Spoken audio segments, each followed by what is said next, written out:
विषय में मैं ज़्यादा कुछ बोलना नहीं चाहूँगी। जिसके लिए क्या स्टैंड लेना है हमारी सरकार बराबर लेगी। जब आप राम मंदिर के बारे में भी जो बोल रहे हैं उसमें अगर जिन लोगों ने गलत काम किया है उसको ज़रूर सज़ा मिलेगी, जो भी हो, कोई भी हो। तो डेफिनेटली आप काफ़ी लोगों को जेल भी भेज चुके हैं। तो हमारी सरकार जो एकदम न्याय है वो करेंगे। Thank you.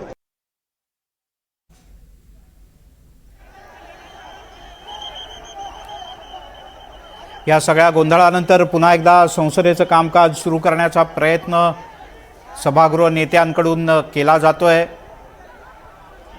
जगदंबिका पाल हे पुन्हा एकदा संसदेचं कामकाज तहकूब करण्यात आलंय। संसदेचं कामकाज तात्पुरत्या स्वरूपात तहकूब करण्यात आलंय। या क्षणाची आणखीन एक महत्त्वाची अपडेट, आज सकाळपासून आंदोलक जंतर मंतरवर जमले होते, त्याचे पडसाद सभागृहात मोठ्या प्रमाणात उमटले आणि आज सकाळपासून आता 7व्यांदा संसदेचं कामकाज म्हणजे लोकसभेचं कामकाज तहकूब करण्यात आल्याचं पाहायला मिळत आहे।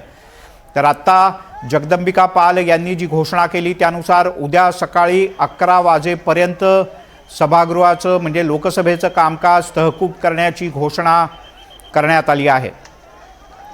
या क्षणाची एक सगळ्यात मोठी आणि महत्त्वाची अपडेट, आंदोलकांच्या अत्यंत आक्रमक आणि उग्र अशा भूमिकेनंतर अखेर संसदेत त्याचे अत्यंत तीव्र असे पडसाद उमटले।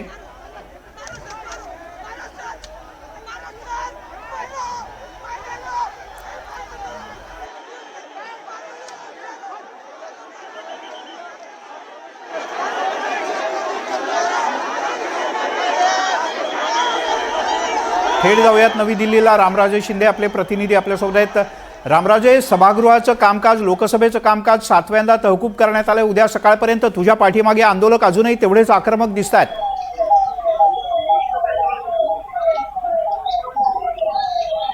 बिलकुल आणि हे आंदोलक अजूनही जाण्यासाठी तयार नाहीये। संसदेचे दरवाजे बंद केलेले आहेत, आतमध्ये कोणी घुसू नये म्हणून। आणि दुसरीकडे दिल्लीच्या रस्त्यावर आपण पाहतोय की हा संसद भवनच्या आसपासच हा परिसर कशा पद्धतीने गर्दी झालेली आहे। इथे पॅरामिलिटरी फोर्सेस आहेत, रॅपिड ॲक्शन फोर्सेस आहेत आणि लोक इथे जाताना दिसत आहेत, परंतु रस्त्यावर एक सुद्धा गाडी इथं आपल्याला दिसत नाहीये। आणि हे सगळे तरुण आहेत, तरुणाई आहे आसपासच्या उत्तर प्रदेश, त्याचबरोबर राजस्थान आणि हरियाणा, पंजाब या संपूर्ण भागातून आणि दिल्लीतून हे सगळे आलेले आहेत। आपण इथं पाहतो की हे बॅरिकेड्स लावण्यात आलेले आहेत आणि तिथून कोणालाही प्रवेश दिला जात नाही। आणि मात्र इथे जे आंदोलन करण्यासाठी ज्यांना यायचंय त्यांना मात्र प्रवेश दिला जातोय। आपण इथं पाहतो की काही इथं लोक जे आहेत परदेशातून विदेशातून सुद्धा इथं या आंदोलनामध्ये आलेले आपल्याला दिसत आहेत। आणि ही संपूर्ण स्टुडंट आहेत, ही तरुणाई आहे आणि यांचं नेमकं काय म्हणणं आहे ते पण आपण जाणून घेणार आहोत। मात्र हा संपूर्ण परिसर जो आहे तो आहे, तिकडं पाहावं तिकडं हे कॉकरोच जनता पार्टीचे जे समर्थक आहेत ते आपल्याला दिसून येत आहेत। आणि याचाच इम्पॅक्ट जो आहे तो झालेला आहे, तो म्हणजेच की संसदेच्या दारापर्यंत हे आंदोलन पोहोचलेलं आहे। त्यामुळे हा संसदेचा परिसर काहीसा टेन्स झाला होता, परंतु त्यानंतर हे संपूर्ण आंदोलनकर्त्यांना तिथून हटवण्यात आलेलं आहे आणि पूर्ण हा संसदेचा परिसर जो आहे तो रिकामा करण्यात आलेला आहे। आतमध्ये सभागृह 7 वेळा तहकूब झालेला आहे। नीटच्या संदर्भामध्ये, धर्मेंद्र प्रधान यांच्या राजीनाम्याच्या संदर्भामध्ये रस्त्यावर जे लोक घोषणा देत आहेत, एक प्रकारे हे संपूर्ण युवकांची नाराजी जी आहे ती सरकारच्या विरोधामध्ये आहे, धर्मेंद्र प्रधान यांच्या विरोधामध्ये आहे, शिक्षण व्यवस्थेच्या विरोधामध्ये आहे। मात्र त्याच्यावर चर्चा करण्याच्या ऐवजी ताबडतोब निर्णय घ्यावा अशा प्रकारची मागणी जी आहे ती करण्यात येत आहे। घोषणाबाजी सुरू आहे सर्वच ठिकाणी की धर्मेंद्र प्रधान यांचा राजीनामा द्यावा या संदर्भाची ही संपूर्ण घोषणाबाजी आहे। दिल्लीमधलं आजचं वातावरण अचानक बदललेलं आहे। कालपर्यंत गरमी होती, परंतु सकाळपासून पाऊस सुरू झालेला आहे। पाऊस मोठ्या प्रमाणावर आहे तरी सुद्धा इथं लोक जे आहेत ते आलेले आहेत। हा संपूर्ण इंडिया गेट पासून ते पार्लमेंट पर्यंत म्हणजे की मंडी हाऊस ते पार्लमेंट पर्यंत साधारणतः 4 ते 5 किलोमीटरचा संपूर्ण परिसर हा ब्लॉक करण्यात आलेला आहे। रस्ते बंद आहेत, मोबाईल। रामराजे, तुझ्या पाठीमागे काही आंदोलक उभे आहेत, यांच्यापैकी कोणी बोलू शकतात का की समजा आता अधिवेशन तर आजच्या दिवसभराकरता तहकूब झालं, काय त्यांची नेमकी मागणी आहे? आता दीपके यांनी जर का उपोषण मागे घेतल्याची बातमी येते, अशा परिस्थितीत त्यांची आता मागणी काय असणार आहे? बिलकुल आपण त्यांना जाणून घेण्याचा प्रयत्न करू की त्यांची नेमकी मागणी काय आहे आणि हे आंदोलन जे सुरू राहणार आहे. आप मुझे बताइए चलता रहेगा या फिर अगर तो लगा तो दे. I'm not engaging.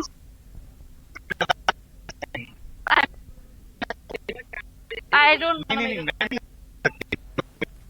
आप तो अरे कुछ आप और किसी से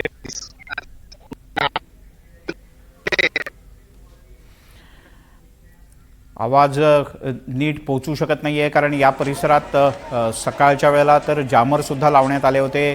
तसंच मेट्रो सेवा या परिसरातली बंद करण्यात आली होती. आंदोलक पोलिसांना जे वाटलं होतं त्यापेक्षा खूप जास्त संख्येने इथे एकत्र जमले होते आणि सुरुवातीच्या काही तासानंतर मात्र हे आंदोलक चांगलेच आक्रमक झाल्याचं आपल्याला पाहायला मिळालं. नीटचं प्रकरण, राम मंदिर दानपेटीतल्या चोरीचं प्रकरण, हे सगळे मुद्दे दिल्लीतल्या या पावसाळी अधिवेशनाच्या पहिल्या दिवशी इतके टोकाला पोहोचले की देशभरातून आलेल्या हजारो तरुणांनी रस्त्यावर उतरून अत्यंत आक्रमकपणे आंदोलनाला सुरुवात केली.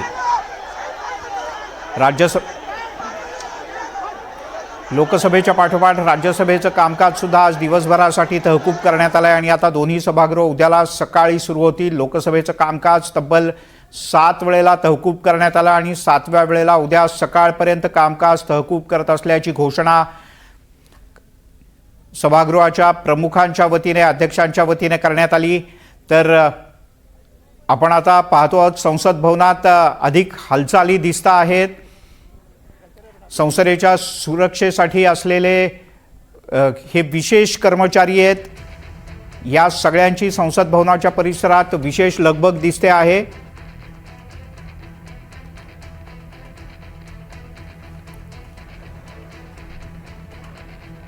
रामराजे शिंदे आपल्यासोबत आहेत. रामराजे, ठीक आहे, थोडासे नेटवर्कची अडचण आहे, पण या सगळ्या आंदोलकांचं म्हणणं काय? जोपर्यंत राजीनामा होत नाही तोपर्यंत हे आंदोलक हटणार नाही अशा भूमिकेवर ठाम आहेत ते.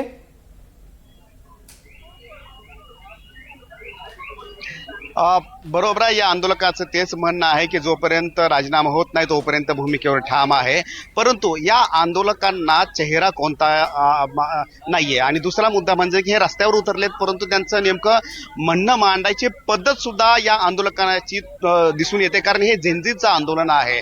त्यामुळे थेट पंतप्रधानांना शिव्या देणं, थेट सरकारला शिव्या देणं किंवा चर्चेतून मार्ग काढणं किंवा उपोषणाच्या माध्यमातून मार्ग काढणं, असा कोणता तरी मध्यम मार्ग घेण्यापेक्षा थेट शिवी देणं सरकारला किंवा त्याचबरोबर पंतप्रधानांना देणं, तर देशाच्या जे जबाबदार संविधान पदावर जे व्यक्ती आहेत तर त्यांना